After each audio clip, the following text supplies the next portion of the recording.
ਦੂਜੇ ਪਾਸੇ ਰਹੀਮ ਯਾਰ ਖਾਨ ਵਿੱਚ ਮੁਬੈਨਾ ਜ਼ਿਆਦਤੀ ਦੇ ਬਾਅਦ ਕਤਲ ਕੀਤੀ ਗਈ ਕੁੜੀ ਦਾ ਪੋਸਟਮਾਰਟਮ ਮੁਕੰਮਲ। ਪੁਲਿਸ ਨੇ ਮਰਕਜ਼ੀ ਮੁਲਜ਼ਮ ਸਮੇਤ 2 ਅਫਰਾਦ ਨੂੰ गिरफ्तार कर लिया। अहले खाना ने इल्जाम लाया मुलजिमा ने ਜ਼ਿਆਦਤੀ ਦੇ ਬਾਅਦ ਕੁੜੀ ਨੂੰ ਕਾਰ ਤਲੇ ਕੁਚਲ ਕੇ ਕਤਲ ਕਰ ਦਿੱਤਾ।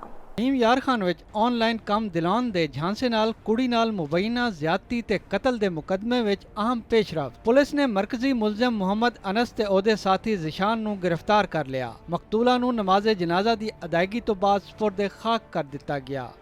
FIR ਦੇ ਮੁਤਾਬਿਕ ਸਾਦਕਆਬਾਦ ਸੁਲਤਾਨ ਟਾਊਨ ਦੀ ਰਿਹਾਇਸ਼ੀ 19 ਸਾਲਾ ਮਿਸਬਾ ਨੂੰ ਸਲੀਮ ਗਾਰਡਨ ਦੇ ਰਿਹਾਇਸ਼ੀ ਮੁਲਜ਼ਮ ਮੁਹੰਮਦ ਅਨਸ ਆਨਲਾਈਨ ਕੰਮ ਦਿਲਵਾਉਣ ਦਾ ਝਾਂਸਾ ਦੇ ਕੇ ਪਿੰਡ ਇਮਾਮ ਨਗਰ ਲੈ ਗਿਆ, ਜਿੱਥੇ ਮੁਲਜ਼ਮ ਤੇ ਉਹਦੇ ਸਾਥੀਆਂ ਨੇ ਮੁਬੈਨਾ ਤੌਰ ਤੇ ਜ਼ਿਆਦਤੀ ਕੀਤੀ।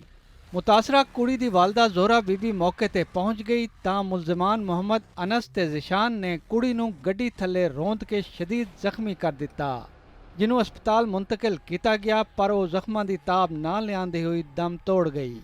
बता रहे हैं भी इनका एक्सीडेंट हुआ है, मज़ीद इनकी तफ्तीश तहकीकात कर रहे हैं, इंशाल्लाह मेरिट पे तफ्तीश याफ्ता। पुलिस ने लाश अपनी तहवील विच लेके पोस्टमार्टम करवाया ते मुकदमा दर्ज करके तफ्तीश शुरू कर दी। DPO इरफान अली समूह ने वाक़े दा नोटिस लेंदे हुए मुलजमान दी फौरी गिरफ्तारी दे अहकामात जारी कर दिते। पुलिस हुकाम दा कहना है कि मुकदमे दी हर पहलू तो तहकीकात की जा रही है ते सारे मुलजमान नूं कानून दे कटहरे विच लिया जाएगा।